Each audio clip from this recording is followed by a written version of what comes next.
This is you. You've got a wallet full of dollars, feeling good.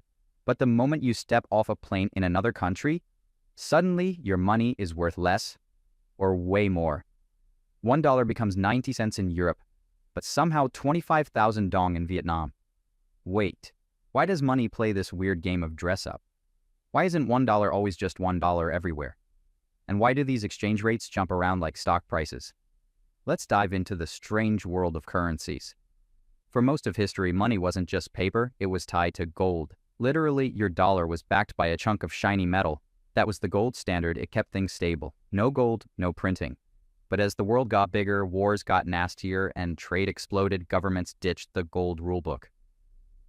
By the 1970s, we entered the era of fiat money, cash that's worth something only because governments say it is, and because we all collectively agree to play along.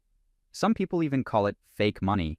So how does fake money have value? It's all supply and demand. If lots of people want your currency, its value rises. If no one trusts it, boom, it crashes. That's why US dollars are strong. But countries like Venezuela ended up printing bills so worthless people use them as wallpaper. Now, what actually makes a currency strong or weak? Four big forces. 1. Inflation. The more money floating around, the less it buys. Zimbabwe is the classic case, once worth more than a US dollar, later worth almost nothing, until they gave up and just used foreign cash. 2. Interest rates. When a country sets higher rates, investors rush in, buying that country's money to earn bigger returns. That demand makes the currency stronger. Lower rates? Investors leave, the currency weakens. 3. Stability. If your country looks safe for business, stable politics, steady economy, investors want in, so your money gets stronger. If your country looks like a soap opera, not so much. 4. Trade. If the world wants your stuff, they need your currency to buy it. That's why Japan's yen gets demand for cars, and why the US dollar dominates global oil trade. Hello, petrodollar. Some countries don't even bother with the currency roller coaster. They peg theirs to a stronger one.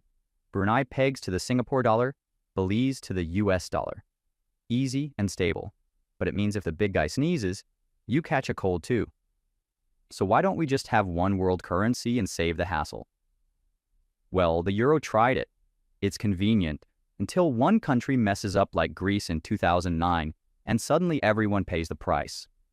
Imagine your money losing value because of a country you've never even visited. That's why a single world dollar is probably a bad idea.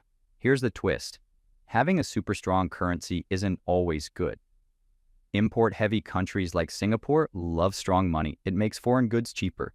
But export-heavy economies like China, they actually benefit from keeping their currency weaker, so their products look like bargains abroad. So the next time you complain about your dollar, euro, or rupee not stretching far enough, remember, money isn't equal. It's a living, breathing reflection of trust, trade, and power. Hit subscribe before your currency loses value overnight. And if you want a part 2, where I break down currency manipulation and why countries cheat the system, let me know in the comments.